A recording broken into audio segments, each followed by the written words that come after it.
हमारे YouTube channel में आपका स्वागत है। अब सबको लगेगी केमिस्ट्री आसान। आज मैं अपनी इस वीडियो में आप सबको सल्फर डाइऑक्साइड, जिसे SO2 से हम चिन्ह देते हैं और प्रतीक बनाते हैं उसका SO2, तो आज मैं आपको SO2 के बारे में बताऊं। आपको बता दूं कि ये चैप्टर बहुत इंपॉर्टेंट है। मैं पहले भी बोलता हुआ आया हूं कि बहुत ज्यादा इंपॉर्टेंट चैप्टर है और सल्फर डाइऑक्साइड उसमें थोड़ा सा एक इंपॉर्टेंट टॉपिक ऐड हो जाता है। उसका रीजन भी है कि वो क्यों ऐड हो जाता है। तो सल्फर डाइऑक्साइड की अगर मैं बात करूं तो सल्फर डाइऑक्साइड रेजोनेंस, जिसे अनुनाद बोलते हैं हिंदी में, अनुनाद की कुछ कंडीशंस हैं उन्हें शो करता है। तो हमें वो भी पढ़नी है और इसका स्ट्रक्चर जो संरचना है वो भी बहुत ज्यादा इंपॉर्टेंट है। और इसके बाद हम एक शीर्ष कक्ष विधि से जो है वो पढ़ेंगे H2SO4 सल्फ्यूरिक एसिड अम्ल बनाने की जो है विधि। उसे पढ़ने के बाद हमारा ये वाला जो समूह है वो कंप्लीट हो जाए और उसके बाद हम नेक्स्ट समूह पढ़ेंगे, समूह 17 के तत्व, जिसमें जो है कौन कौन से आएंगे हमारे फ्लोरीन, क्लोरीन, ब्रोमीन, आयोडीन, और फिर उसके बाद 18 और हमारा ये चैप्टर खत्म। मैं कोशिश करूंगा कि मैं ज्यादा से ज्यादा पॉइंट आपको इसमें से भी क्लियर करवा सकूं। तो आइए शुरू करते हैं। तो मैं आपको बता दूं कि इससे पहले मैंने जो है आपको ये सल्फर के अपर रूप पढ़ाए थे और छोटे से बहुत सारे पॉइंट आपको यहाँ से क्लियर करवाए थे मैंने। अब मैं आगे चलता हूँ और आपको बताता हूँ सल्फर डाइऑक्साइड, जिसे SO2 बोलते हैं। तो इसके विरचन की विधि हम यहाँ पे देखेंगे कि सल्फर डाइऑक्साइड सल्फर को वायु या ऑक्सीजन में जलाने पर बनती है तथा सूक्ष्म रूप से 6 से 8% सल्फर ट्राइऑक्साइड भी बनती है। तो ये तो बनाने की विधि हो गई जो हमें दिखाई दे रही है बिल्कुल साफ साफ। तो इसमें तो कोई समस्या ही नहीं है विधि में। और इसकी जो अभिक्रिया है वो ये लिखी हुई है, S+O2 क्या बनाती है, SO2 बनाती है। तो यहाँ पे ये हो गया। प्रयोगशाला में यह किसी सल्फाइड की शांत सल्फ्यूरिक अम्ल के साथ अभिक्रिया कराने पर बनाता है। तो ये सल्फाइड इसने दे रखा है H पॉजिटिव, जो कि सल्फ्यूरिक अम्ल से निकलता है, हमें मिलता है। उसकी उपस्थिति में की वजह से हमें क्या मिल गया बाद में, जल और SO2। तो ये हो गया। इसका औद्योगिक उत्पादन सल्फाइड अयस्कों के भर्जन से ऑक्सीजन की उपस्थिति में जो है अधिकता में किसी चीज को गर्म करने को हम क्या कहते हैं, भर्जन कहते हैं। तो ये भर्जन की बात यहाँ पे कर रहा है। FeS2 और 11O2 के साथ अगर ये गर्म करेगा तो यहाँ पे भी आपको SO2 मिल जाएगी। गैस को शुष्क करने के पश्चात दाब द्वारा द्रवीकृत किया जाता है तथा स्टील के सिलेंडरों में संग्रह किया जाता है। तो आपको ये पता लग जाएगा कि दाब लगाकर उन्हें द्रवीकृत किया जाता है। आपको बता दूं कि LPG जो होती है आपकी, जो घर में घरेलू गैस सिलेंडर होते हैं, इसमें भी गैस को द्रवीकृत करके आप उसे दाब द्वारा द्रवीकृत करके जो है सिलेंडर में भरा जाता है। इसी तरीके से SO2 को भी उसने क्या करा है, दाब दिया है और द्रवीकृत करके उसमें जो है उसे भर लिया है। आगे चलता हूँ। गुड। सल्फर डाइऑक्साइड तीखी गंध वाली रंगहीन गैस है तथा जल में अत्यधिक विलेय है।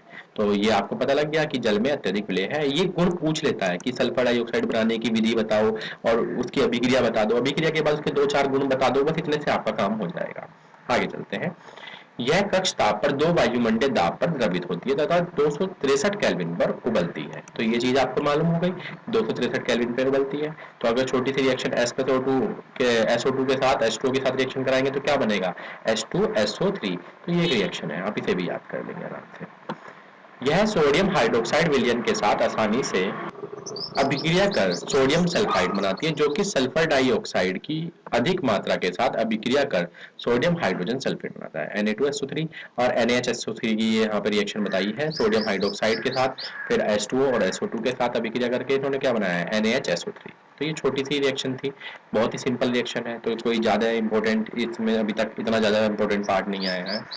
तो जो रिएक्शन थी और जो गुण थे वो आपने जो है पढ़ लिए हैं। जल तथा क्षार के साथ अभिक्रिया से सल्फर डाइऑक्साइड का व्यवहार कार्बन डाइऑक्साइड से मिलता जुलता है। तो ये भी एक छोटी सी चीज है, ज्यादा इंपॉर्टेंट ये भी नहीं है। सल्फर डाइऑक्साइड चारकोल की उपस्थिति में क्लोरीन के साथ, जो कि उत्प्रेरक की तरह कार्य करता है, कि अभिक्रिया करने पर सल्फ्यूरिला क्लोराइड बनाता है। ये चीज पूछ ली जाते हैं। SO2Cl का अभिक्रिया के बारे में उसने पूछा हुआ है, कई बार पूछा हुआ है।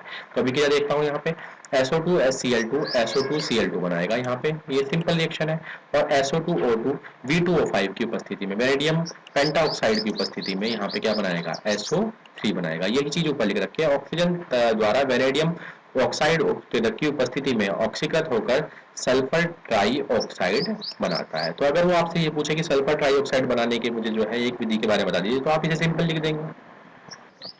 और इसके आगे की बात करूं तो नम सल्फर डाइऑक्साइड अपचायक की तरह व्यवहार करती है। तो ये भी एक छोटा सा पॉइंट है जिसे आप लिख सकते हैं, ये नम सल्फर डाइऑक्साइड अपचायक की तरह व्यवहार करती है। तो ये छोटा सा है कि एक छोटी सी चीज इन्होंने दे रखी है। उदाहरणार्थ, यह आयरन 3 आयरन को आयरन 2 आयन में परिवर्तित कर देती है तथा अम्लीय पोटेशियम परमैंगनेट 7 को विलयन को, यहाँ पे ऑक्सीकरण अवस्थाएं लिखी हुई है, विलयन को रंगहीन कर देती है। बाद में अभिक्रिया गैस के परीक्षण के लिए सुविधाजनक है। तो ये गैस के अभिकरण के लिए। तो यहाँ पे जो इन्होंने इसकी संरचना दे रखी है, ये एक अनुनादी संरचना है। देखिए आप, ये 2 बॉन्ड दे रखे हैं, फिर ये एक रोटेशन होकर इधर चला जा रहा है। तो इसी तरीके से आपने यहाँ पे अनुनादी संरचना बनाई है। और ये एक Fe के साथ SO2 के साथ इसकी अभिक्रियाएं हैं, तो ये भी आप देख लेंगे। तो SO2 अणु कोणीय है तथा 2 विहित रूपों का अनुनाद संकर है। ये चीज वो पूछ लेता है कई बार। तो ये छोटा सा जो पॉइंट था वो आपने जो है क्लियर कर लिया। और नीचे जो थोड़ा सा ये उपयोग दे रखे हैं, इन्हें पढ़ लेते हैं। कि सल्फर डाइऑक्साइड का उपयोग शर्करा एवं पेट्रोलियम के शोधन में, तो ये भी आप इस चीज को ध्यान रख देंगे, किसमें, पेट्रोलियम के शोधन में भी इसका उपयोग किया जाता है। ऊन तथा रेशम के विरंजन में, विरंजन मतलब उसको डी कलर करने के लिए, साफ करने के लिए, कि उसका कलर खत्म कर दिए। विसंक्रामक तथा परिरक्षक के रूप में सल्फर डाइऑक्साइड से सल्फ्यूरिक अम्ल, sodium hydrogen sulphide, calcium hydrogen sulphide का उत्पादन होता है। द्रव्य SO2 अनेक कार्बनिक तथा अकार्बनिक रसायनों के लिए विलायक के रूप में प्रयुक्त होती है। तो ये भी एक छोटा सा पॉइंट था। देखो ये दोनों जो है ऊपर 7.20 7.21, ये जो है 3 जो क्वेश्चन आप देख रहे हैं, ये ऊपर के क्वेश्चन से ही, यहाँ से ही उठा के इन्होंने दिए हैं। तो आप इन्हें अपने आप करेंगे। इंपोर्टेंट क्वेश्चन है, बिल्कुल भी इन्हें छोड़ना नहीं, क्योंकि इंपोर्टेंट यहीं से ही आते हैं, छोटे छोटे क्वेश्चन यहीं से बन जाते हैं। आगे चलते हैं हम और देखते हैं कि सल्फर के ऑक्सो अम्ल H2SO4, H2SO3, H2S2O4, H2S2O7, ये जो सारे हैं, इन्हें सल्फर के ऑक्सो अम्ल बोलते हैं, जिनमें ऑक्सीजन और हाइड्रोजन OH ये सब जो दिखाई दे रहे हैं आपको सल्फर के। H2SO4 भी एक सल्फर का ऑक्सो अम्ल है। तो सल्फर के अनेक ऑक्सो अम्ल बनाता है। ये छोटे से पॉइंट है, इससे कई बार जो आया हुआ है वो मैं आपको बता दूं, यूपी बोर्ड में, CBSE बोर्ड में इससे स्ट्रक्चर आ जाते हैं। ये बहुत इंपॉर्टेंट इनके स्ट्रक्चर है, और ज्यादा कुछ इंपॉर्टेंट नहीं है, स्ट्रक्चर इंपॉर्टेंट है। तो कुछ ऑक्सीक अम्ल अस्थायी होते हैं तथा इनका पृथक्करण नहीं किया जा सकता। इनका अस्तित्व जलीय विलयन के अथवा लवणों के रूप में होता है।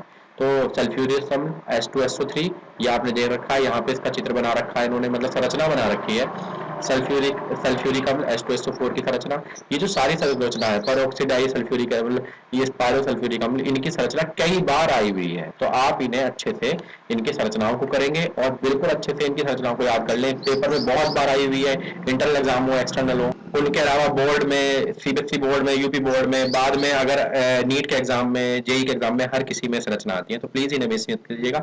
इस वीडियो में मैं आपको इतना ही पढ़ा रहा हूँ। इससे जो नेक्स्ट वीडियो होगी, मैं उसमें सल्फ्यूरिक अम्ल और उसके बनने की उत्पादन विधि पूरी ये आपको पढ़ाऊंगा। तो कोशिश मेरी ये रहेगी कि मैं एक कंबाइंड वीडियो में ये सारा का सारा जो है, ये सारा का सारा पोर्शन ये कंप्लीट करा दूं, और उसके बाद हम ये समूह 18 पे, सॉरी समूह 17 पे जो है हम आ जाए। तो वर्ग 17 जिसे हम बोलते हैं, तो वर्ग 17 पे हम आ जाए। तो थैंक यू स्टूडेंट, आज के लिए इतना ही काफी। Thank you.